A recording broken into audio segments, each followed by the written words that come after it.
Dice así el apóstol Pablo: y todo esto proviene de Dios, quien nos reconcilió consigo mismo por Cristo y nos dio el ministerio de la reconciliación. Que Dios estaba en Cristo reconciliando consigo al mundo, no tomándoles en cuenta a los hombres sus pecados, y nos encargó a nosotros la palabra de la reconciliación. Así que somos embajadores en nombre de Cristo, como si Dios rogase por medio de nosotros. Os rogamos en el nombre de Cristo, reconciliaos con Dios. Al que no conoció pecado, por nosotros lo hizo pecado, para que nosotros fuésemos hechos justicia de Dios en él. Bien, este pasaje que acabamos de leer nos introduce un tema que es la manera de presentar el Evangelio, que conocemos con otras palabras, con otros términos. Este ministerio de la reconciliación lo podríamos llamar como el mensaje, las buenas nuevas de salvación, o el perdón de pecados que es en el Señor Jesucristo y lo que esto implica, etc. Así que la Escritura, en el Nuevo Testamento, lo podemos ver con diferentes términos. Vamos a mirar todo este texto en diferentes partes, buscando un desarrollo, pero como considero que es un pasaje muy esclarecedor e importante, lo veremos en diferentes partes estos domingos. Por supuesto, es un complemento lo que Pablo está trayendo aquí, en este versículo 18 en adelante, lo que ya nos decía anteriormente. Fijaros lo que nos dice en el versículo 11 de este mismo capítulo. Conociendo pues el temor del Señor, persuadimos a los hombres. Es decir, aquellos que ya hemos visto, ya sabemos y hemos hecho nuestro el perdón, ahora, nos dice Pablo, persuadimos a los hombres. Y Pablo lo que está diciendo después es enfatizando lo que ya nos ha mostrado. Ahora es el ministerio de la reconciliación por el cual le decimos al ser humano, a hombres y mujeres, reconciliaos con Dios. Pero claro, para ver esto tendremos que ir por diferentes partes. Yo quiero que nos centremos en primer lugar para que podamos definir a qué es lo que Pablo se está refiriendo, porque si queremos ver los creyentes cuál es nuestro trabajo y cuál es nuestra responsabilidad, tenemos que ir al comienzo y tendremos que ir al inicio. ¿A qué se refiere Pablo cuando está hablando de la reconciliación y la necesidad de la reconciliación? ¿Qué es este término? ¿Y a dónde nos va a llevar estos pocos versículos que hemos leído? Bueno, hoy en día ya sabéis que estamos constantemente en las noticias viendo conflictos bélicos, las guerras. Y ahí está la última guerra en Gaza con Israel y los palestinos, y están buscando de alguna forma algunos países o algunos intermediarios encontrar una reconciliación. ¿Cómo se puede arreglar o frenar este conflicto? Lo mismo está ocurriendo con Rusia y con Ucrania.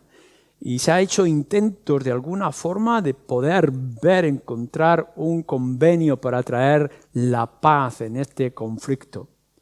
Y es lo que se llama cuando dos se enfrentan, estos dos países diferentes, si hay una esperanza de reconciliación. Pero claro, también lo tenemos a nivel familiar y más cercano cada uno de nosotros en esas enemistades. Cuando dos amigos o dos familiares se pelean y entran en conflicto, a veces incluso dentro del mismo matrimonio, cuando se dejan de hablar. Y se trata de encontrar la reconciliación, a ver si ese matrimonio se restaura esperando alcanzar lo que es un verdadero matrimonio, o esas dos amistades de amigo, a ver si otra vez pueden hablarse y reanudar su amistad, o esos familiares que por diferentes razones han roto su relación. De esto estamos hablando. Estamos hablando de reconciliar dos diferentes partes que están en conflicto. Lo que Pablo está diciendo aquí es una realidad tremenda y profunda de la cual tenemos que tratar todos los que estamos aquí en esta mañana. ¿Qué es lo que nos está diciendo? Bueno, lo que nos señala las Escrituras y a lo cual tendríamos que buscar para esta relación es que el ser humano, cada uno de nosotros, los que estamos aquí, si bien nacemos con un sentido de eternidad, de un deseo de cosas mayores y más grandes, nadie, absolutamente nadie, como no sea por causa de alguna enfermedad o deterioro, nadie nace a este mundo pensando que ya está, que esto es simplemente una supervivencia de animales, sino que tenemos una perspectiva de cosas más grandes y más extraordinarias. Es lo que constantemente se habla de lo que es religión, o lo que nos dicen las Escrituras, este sentido de eternidad con que el ser humano viene a este mundo. Un deseo de lo divino, de que hay algo o alguien más allá de nuestras propias conciencias. Todo eso lo tenemos cada uno de nosotros al nacer. Pero eso no evita, y este es el primer problema, de que cuando nosotros venimos a este mundo, no venimos con una buena relación con Dios. Ninguno de nosotros, aun cuando tengamos el concepto de lo divino y de lo eterno, ninguno de nosotros viene con una buena relación con el Señor. No os engañéis.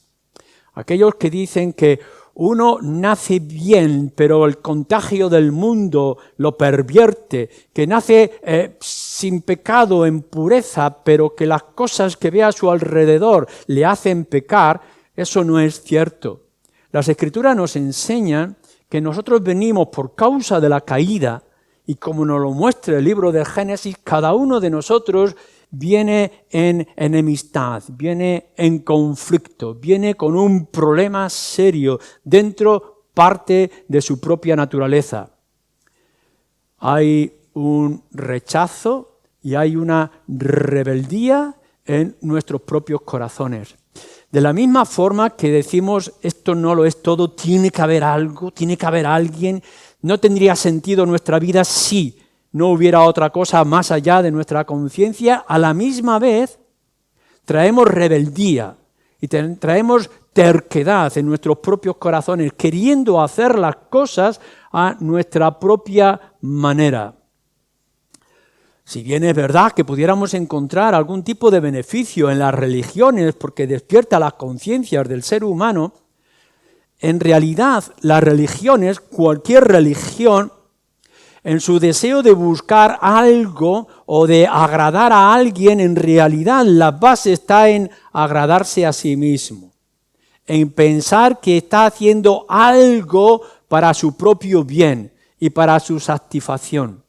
Así que podemos ver en cualquier religión, cuando lo estudiéis, incluso aquellas llamadas cristianas, religiones cristianas, que lo que se está buscando es quedar yo bien. Hacer lo que a mí me parece que tengo que hacer para contentar a ese posible Dios, sea cual sea el nombre que le podamos poner.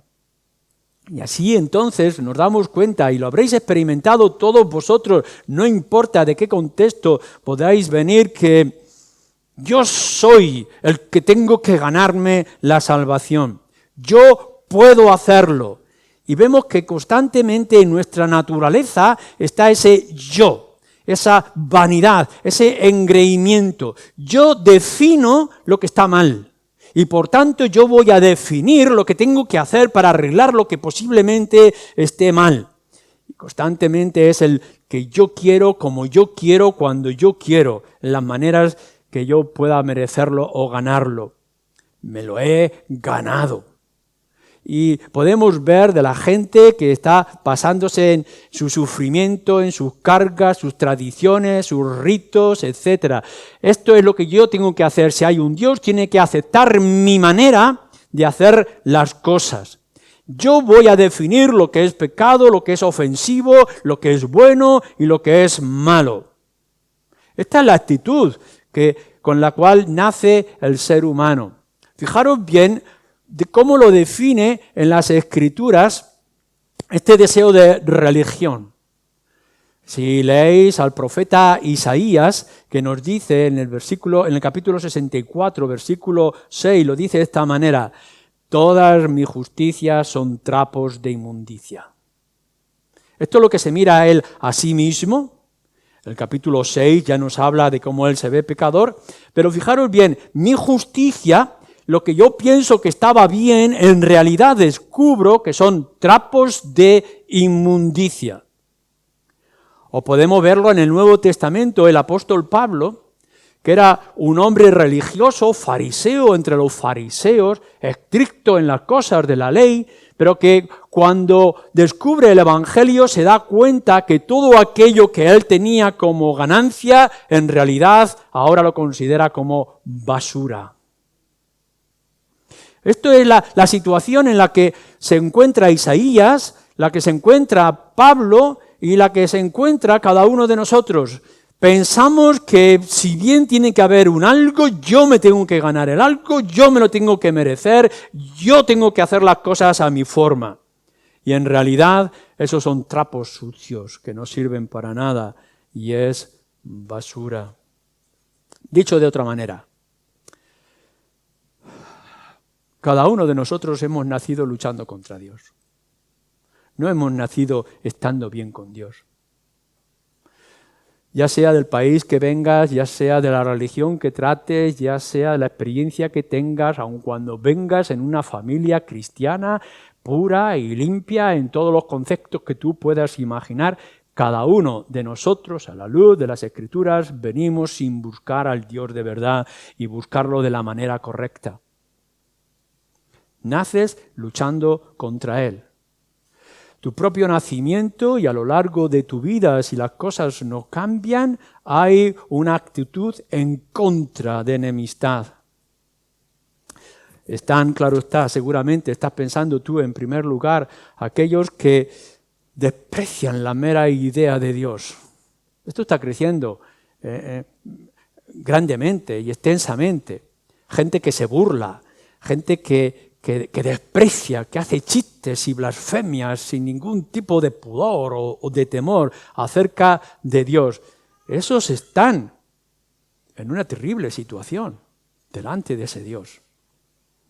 Pero no penséis en los más terribles pecadores que podamos imaginar en nuestra sociedad. Están aquellos que, si bien no creen en la existencia de Dios y están viviendo de espaldas a Él, piensan que no hay nada y que no hay nadie que les vaya a juzgar. Sus actos no van a tener ningún tipo de consecuencia. Es decir, hombres y mujeres de nuestra sociedad, espero que ninguno de vosotros se encuentre en esa situación, que están viviendo como si no fuera a pasar nada, como si sus actos no fueran contables o contabilizables en un futuro, como si no hubiera un juez. ¿Os podéis imaginar que podamos estar viviendo sin juez, sabiendo que al final seremos juzgados? Pero esto es lo que tiene el ser humano. Puedo hacer lo que quiera y no va a haber consecuencias.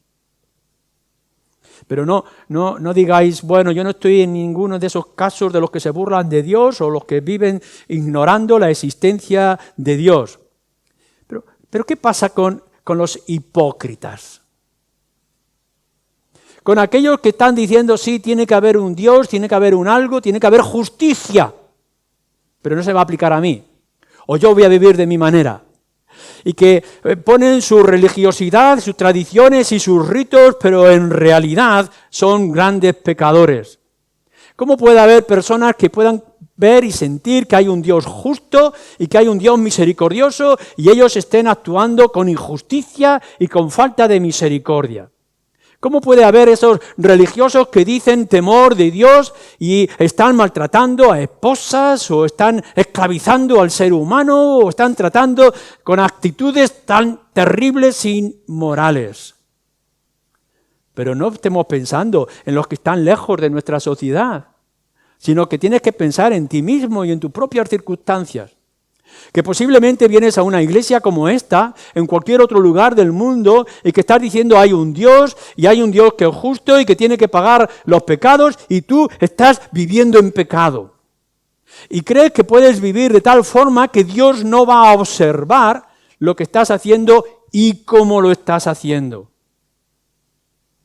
En nuestra sociedad y en cualquiera de las religiones que podamos ver, porque es parte del ser humano, queremos traer una pantalla y una imagen, una careta, y en realidad somos otras cosas. Venimos con agritud, con envidia, con vanidades, con violencia, con malos pensamientos, con una actitud obscena dentro de nuestros propios corazones, mientras levantamos a un Dios que nos hemos imaginado las ideas que nosotros queramos expresar. Esto se llama hipocresía. Como si pudiéramos engañar a Dios. Pero no pensemos en esos burladores de Dios y no pensemos en esos ateos ignorantes de la existencia de Dios y no penséis en los hipócritas que están a nuestro alrededor. Y todo aquel, aquí y ahora entre nosotros, que ha roto cualquiera de los mandamientos que Dios ha establecido, ya sea escritos en la ley de Moisés o escritos en tu propio corazón. Fíjate en esta mañana.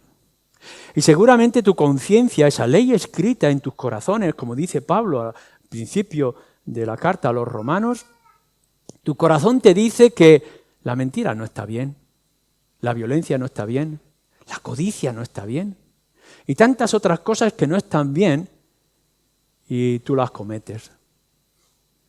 Algo te está diciendo que hay cosas que no están bien delante de Dios o delante de la sociedad en la que estamos viviendo y tú las estás cometiendo.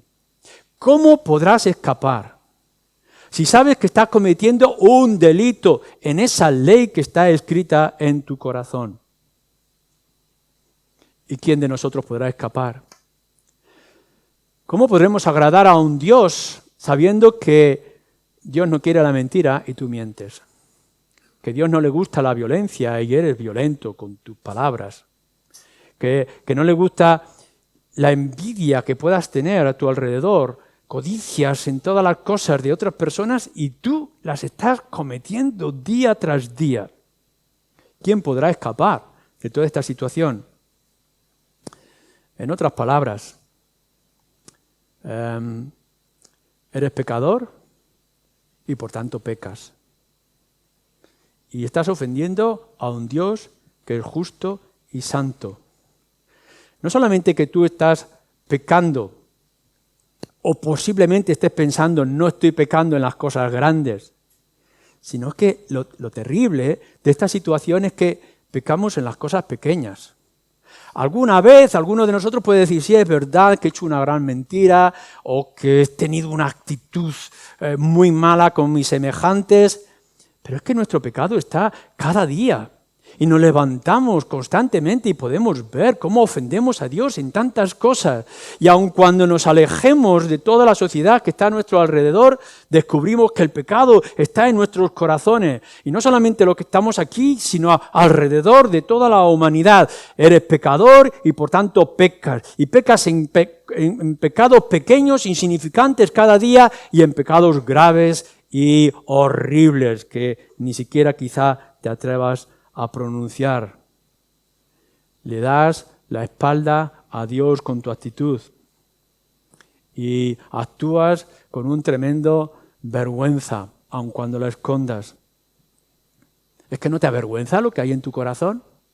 ¿No te avergüenza lo que descubres cada día cuando te analizas a ti mismo? Es que hay alguno aquí que se pueda atrever a decir que viene limpio y que está bien y que todas las cosas están bien con respecto a Dios. ¿Eres capaz de poder decir o poder sentir que no has ofendido a Dios no solamente una vez, sino muchas veces a lo largo de toda tu vida y con cosas terribles y grandes, graves? Que cada vez que pecas con uno de tus semejantes o cada vez que actúas con la mentira o codicia en cualquiera de los sistemas en los que estés encontrándote, familia, trabajo, sociedad, etcétera, estás ofendiendo a Dios, que el primer pecado no es contra el ser humano, sino que es contra Dios.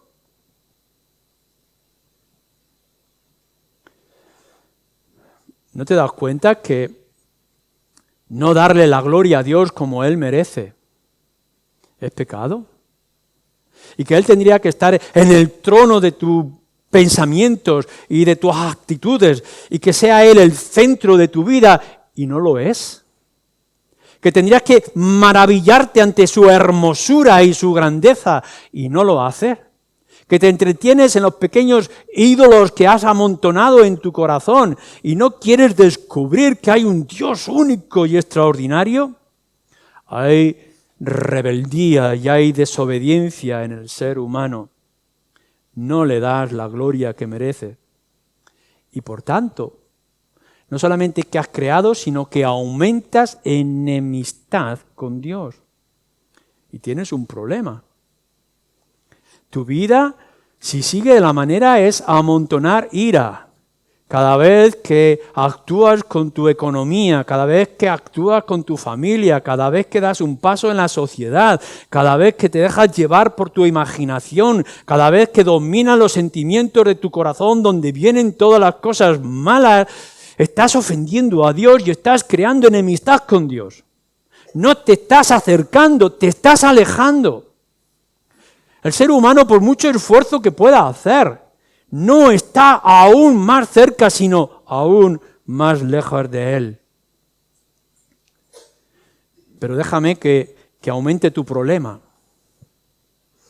Porque el problema del que estamos hablando, de esa enemistad que tienes para con Dios, aún se agrava porque aun cuando tú no veas el pecado existe. David, el salmista, nos dice en el Salmo 19 y en el Salmo 64, el Salmo 139, muéstrame los pecados, muéstrame la rebeldía, hazme sentir mi pecado para que pueda encontrar perdón. Esta es una realidad tremenda de la cual nosotros podemos ser parte de ella. Te piensas que las cosas están bien. Piensas en tu propia justicia y en tus pensamientos que has estado haciendo las cosas bien. Eres buena persona, eres un buen padre o madre, eres un buen esposo o esposa, eres un buen ciudadano y piensas que todo está limpio, que te estás esforzando, que tienes una actitud sincera. No ves tu pecado. Y esto es terrible, porque Dios sí ve tu pecado. Y puedes caminar a lo largo de toda tu vida, el ser humano puede caminar diciendo, las cosas están bien, ¿veis cómo no me pasa nada? Todo está bien. Pero en realidad las cosas no están bien. La gran virtud no es que tú no veas pecado en tu vida, la gran virtud podría ser que vieras tu pecado y quisieras poner solución a tu pecado. ¿Cuántas personas hay en la sociedad que podamos conocer que piensan que en su organismo está bien cuando en realidad un cáncer o una gangrena espiritual y emocional les está dañando? Y pueden pensar que pueden caminar porque no hay ningún problema que sea visible. Pero en realidad hay algo que le está dañando en su interior.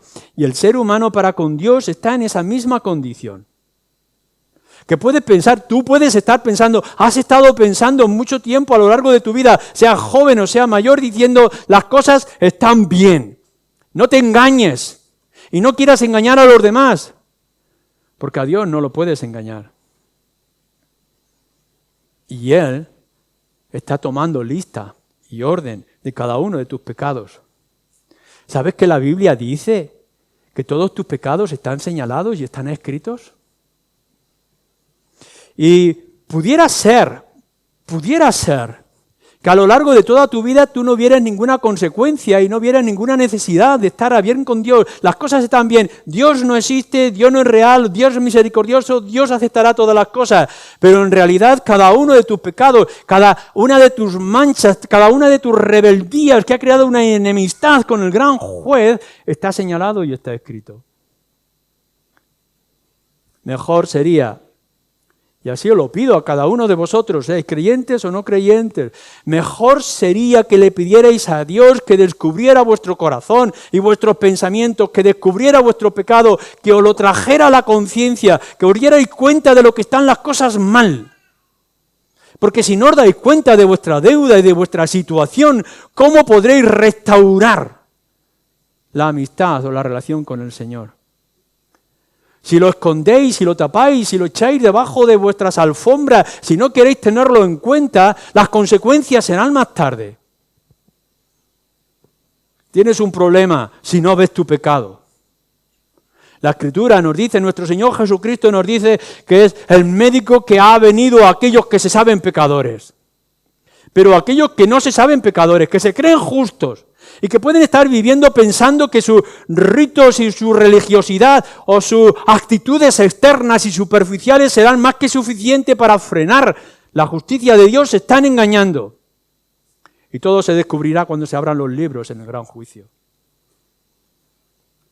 Esto te pone a ti, nos pone a cada uno de nosotros en una situación dramática. Hemos venido a este mundo cargando enemistad con Dios. Y por más que nos esforzamos, ensuciamos más nuestra relación con Dios. Amontonamos ira sobre nuestras espaldas. Es un Dios justo que no va a dejar, fíjate bien lo que te digo, porque lo dicen las Escrituras, no va a dejar escapar ninguno de tus pecados. Ninguno de ellos. Tendrás que pagar por cada uno de ellos. ¿Cómo vamos a poder pagar toda esa deuda que hemos ido acumulando, conscientes o inconscientes, delante del Señor?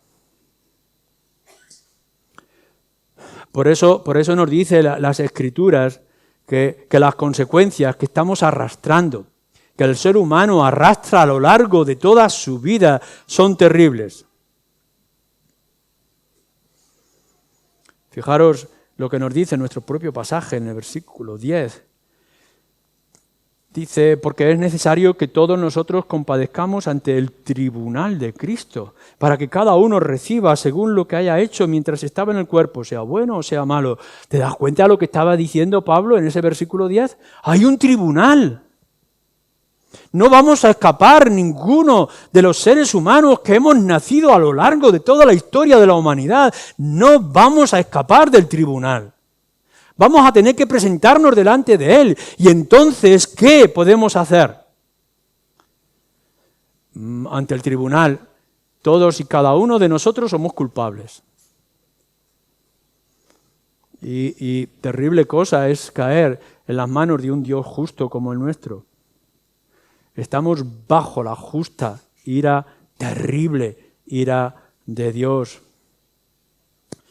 ¿Recordáis lo que nos está diciendo el capítulo 1 y lo que nos dice el capítulo 2? La actitud que tiene Dios para con la humanidad y el pecado que van acumulando y la ira que van acumulando y cómo Dios los entrega aún a situaciones más terribles para que el infierno y el castigo aún sea más terrible. Si esto nos alarma, y no nos alarma a cada uno de nosotros, deberíamos de leer con gran atención el libro de Apocalipsis y los últimos capítulos, en donde se manifiesta de una manera clara y terrible a la vez la ira de Dios. Porque Dios está airado. Hemos creado enemistad con Él y Dios es justo y es terrible su justicia para hombres y mujeres injustos como nosotros. Leer en el capítulo 6, leer en tantos lugares en las Escrituras que hasta somos aplastados por su justicia, nos dice, hasta que voltamos toda nuestra sangre y llenemos la faz de la tierra. El castigo que Dios está destinando al ser humano por ser rebelde y tener enemistad contra Él es terrible. No sé si podemos ver nuestra situación. ¿Y cómo podríamos hacer que la sociedad, hombres y mujeres a nuestro alrededor, pudieran ver su situación? Las cosas no están bien. Y no están bien en nuestras vidas si no estamos reconciliados con Él.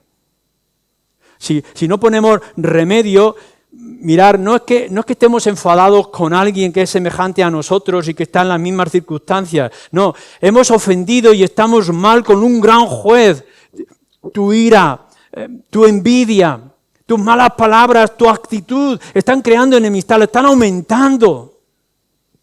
¿Cómo vamos a poder escapar? Por eso nos dice la palabra de Dios que es urgente, urgente, clávalo en tu mente, es urgente, es necesario reconciliarte con Dios.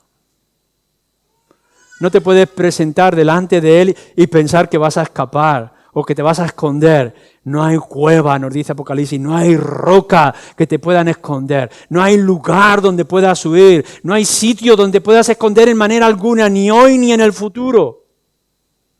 La única alternativa es reconciliarte con Él, es ponerte a bien con Él.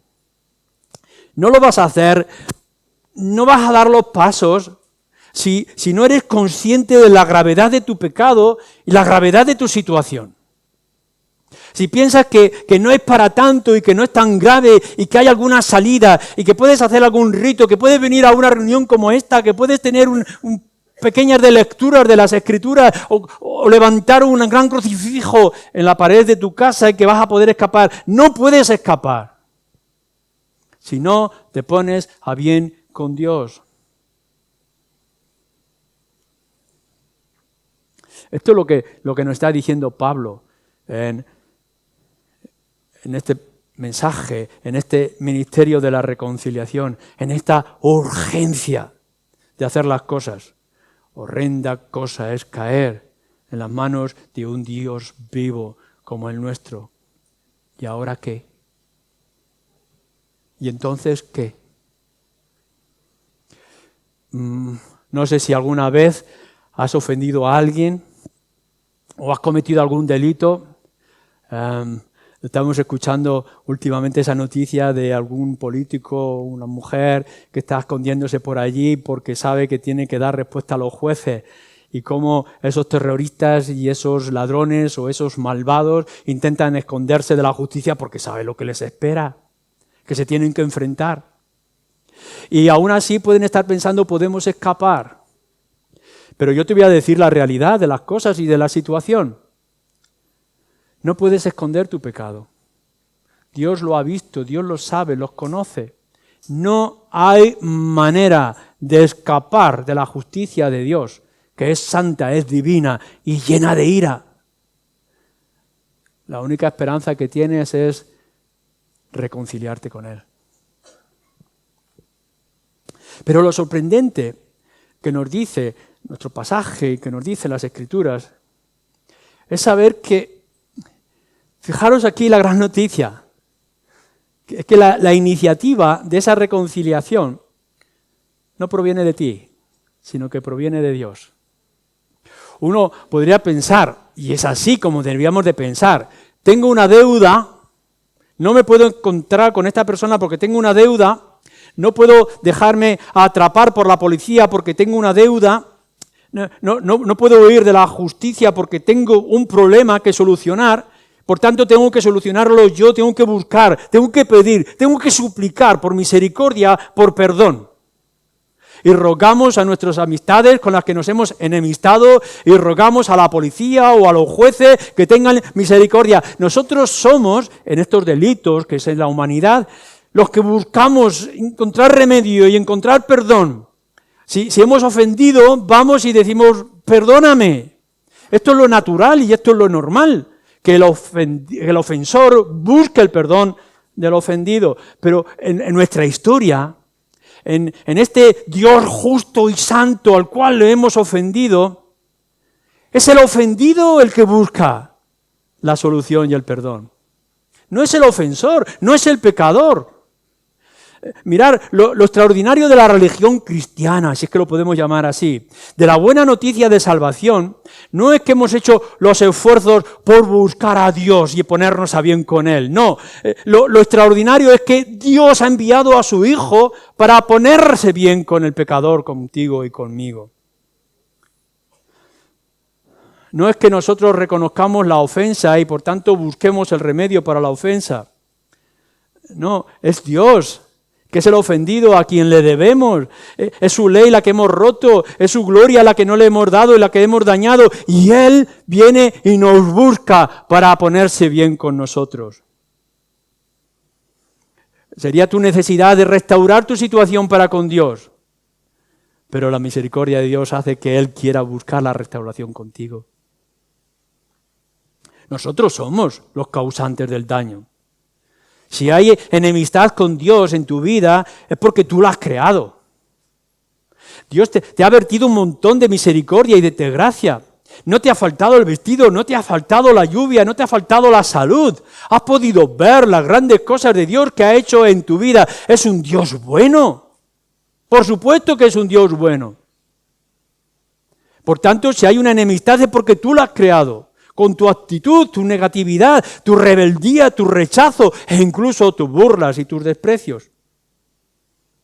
Deberías de haber tomado la iniciativa de ir a buscar a Dios e intentar encontrar soluciones. Pero es Dios el que te busca a ti. Nos gusta ensalzarnos.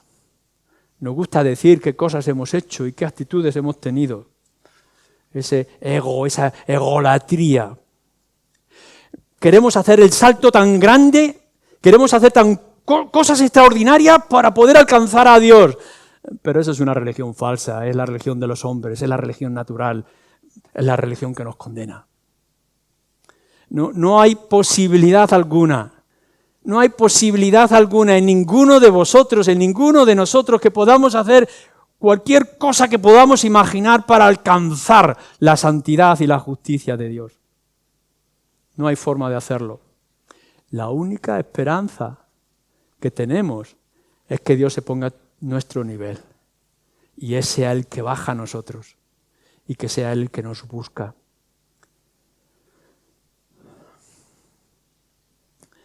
Es la actitud de Dios para misericordia con nosotros. Es Dios el que quiere buscarte y restaurar la relación. Veréis, no es que nosotros vengamos al arrepentimiento y que Dios diga, bueno, mira, es que esta persona se ha arrepentido y pide perdón por la ofensa que ha hecho. Esto sería en los tratos naturales. Te he ofendido, hermano, amigo, familiar, te he hecho daño, lo siento mucho, ¿cómo yo lo puedo pagar? Y entonces la otra persona está con un cierto deber o obligación de perdonar. Pero cuando estamos tratando con las cosas de Dios, no es así. La Escritura nos dice que Él es el que nos produce el arrepentimiento y la comprensión de nuestro pecado. Él es el que produce dolor en nosotros. No es que nosotros estemos arreglando nuestros asuntos para alcanzar el perdón de Dios, sino que es Dios quien extiende su mano y que produce todos los cambios y todo lo necesario en nuestras propias vidas. Fijémonos lo que dice Pablo también en Romanos, aquí en este capítulo y en los versículos anteriores, versículo 6, versículo 8. Lo que hemos leído, cuando aún éramos pecadores, Cristo murió por nosotros. No esperó a que dejáramos el pecado. ¿Quién de nosotros podría hacerlo? No esperó a que pudiéramos arreglar nuestros asuntos y pagar nuestras deudas. Si hubiéramos podido hacerlo. No. Lo que nos dice la Escritura y nos dice este pasaje y nos dice Romanos es que aún nosotros siendo pecadores, estando lejos, siendo enemigos, habiendo creado esa enemistad, siendo nosotros los culpables, los ofensores, aún en nuestra situación espiritual tan terrible, Cristo murió por nosotros. No es que nosotros le hayamos amado a Él, que hayamos creado una obligación de amarnos a nosotros. No, lo que nos dice la Escritura es que Él nos amó primero. Y fue su amor tremendo y profundo lo que ha revertido y ha cambiado y ha traído esperanza a nuestras vidas. Veréis, mirar, tú no vienes a Dios porque no puedes, pero porque no quieres. No es tu imposibilidad física, es tu imposibilidad moral. Es tan grave tu pecado, es tan grave tu enemistad, tu rebeldía para con Dios. Fíjate bien, porque no estoy hablando del ajeno que está en la calle, ni aquel que se burla del Evangelio. Estamos hablando de cada uno de nosotros en esta mañana y en este lugar. Que hay una incapacidad moral. Tu pecado no es solamente grave porque has cometido ofensa contra Dios y le has quitado su gloria y su majestad o lo has querido dañar, sino que además eres rebelde y tienes tu actitud de espaldas. Hay una incapacidad moral. No vienes a Dios no porque no puedas físicamente, sino porque no quieres. No le buscas. No hay voluntad en el ser humano. Es Dios, como nos dice en el Salmo 85 y en tantos otros lugares, es Dios el que produce en nosotros ese querer y ese poder. Ay, si no hubiera sido por el trabajo de nuestro Dios en nuestras conciencias y en nuestros corazones por medio del Espíritu. ¿Qué sería de nosotros si no nos hubiera vuelto en sí? Si no nos hubiera abierto nuestras conciencias, si no hubiera venido a buscarnos, seríamos como las ovejas perdidas, no habría esperanza para nosotros. Lo que nos está diciendo nuestro pasaje en este ministerio, servicio de la reconciliación, es que Dios no es indiferente. No ha dicho, bueno, me has ofendido, allá tú con tus circunstancias. No quieres tenerme en cuenta, tú sufrirás las consecuencias. Me has herido, ya pagarás. No es este Dios del que estamos hablando, porque nuestro Dios, aun cuando es justo y es santo, y castigará al pecador, no lo ha dejado en sus propias consecuencias. Esto es lo más grandioso. ¿Cuántas veces nosotros hemos sido ofendidos y estamos esperando a que venga y decimos en nuestra conciencia, allá Él sabrá lo que hace, Él tiene las consecuencias, ya tendrá que pagar en algún momento? Esto es la realidad.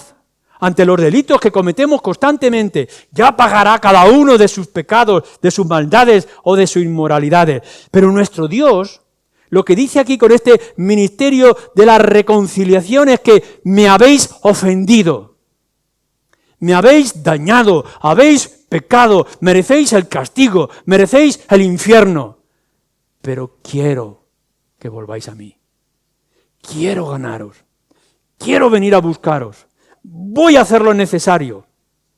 Dios no es indiferente a tu estado, Él se mueve, dice la Escritura, a misericordia. Nos lo dice el profeta Isaías justo en su primer capítulo. En la voz del Señor, en las palabras de Isaías que dice, venid a mí y estemos a cuenta.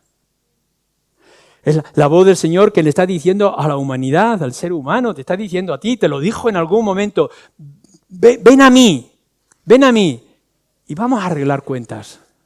No está esperando a que tú vengas, te está llamando, te está diciendo, no lo dejes pasar, no te resistas, ven, ya sea cual sea tu estado, cual sea tu situación.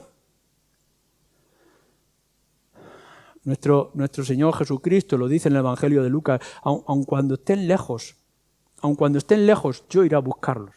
Tengo que buscar a los que están cerca, pero voy a buscar también a los que están lejos. No importa cuán lejos haya sido de parte del Señor, no importa los pecados que hayas acumulado, no importa las consecuencias que puedes haber estado pensando por tu propio pecado, el Señor dice, iré a buscarlos aun cuando estén lejos. O acordaros de Segunda de Pedro en su carta, que nos dice, citando también palabras del Antiguo Testamento, el Señor no quiere que el pecador se condene, sino que se salve. No quiero que el pecador perezca, Mirad que si perecéis será por vuestra propia responsabilidad y por vuestros pecados. El daño lo habéis hecho vosotros. Yo he estado dispuesto. Pero como veía que no veníais a mí, yo no quiero que el pecador perezca. Y por eso he ido a buscarlo. Por eso es el mensaje de la reconciliación. En lugar de reservarte para condenarte a la eternidad, nuestro Evangelio dice, en lugar de guardarte, he venido a buscarte. No estoy esperando que te arrepientas. Voy a buscar para que te arrepientas. No solamente voy a poner la cruz a la cual tú no puedas llegar, sino que voy a mover todas las posibilidades por medio del Espíritu para que puedas llegar. Fijaros el camino que nos ha establecido nuestro Señor. Venid a mí y estemos a cuenta. De esto es lo que estamos hablando. No podremos ver la posibilidad de la restauración si antes no veis la gravedad de vuestros pecados. Pero en cuanto veáis la gravedad de vuestros pecados, y Dios quiera que lo descubra desde vuestro más profundo de vuestros corazones, a la misma vez que veáis las ofensas con respecto a Dios, a un Dios justo y santo que espera para castigar vuestros pecados, podréis ver a la misma vez un Dios paciente y misericordioso que quiere tu propia salvación y que ha hecho todo lo necesario para que puedas arreglar las cuentas con Él. Que el Señor tenga misericordia de todos nosotros. Amén.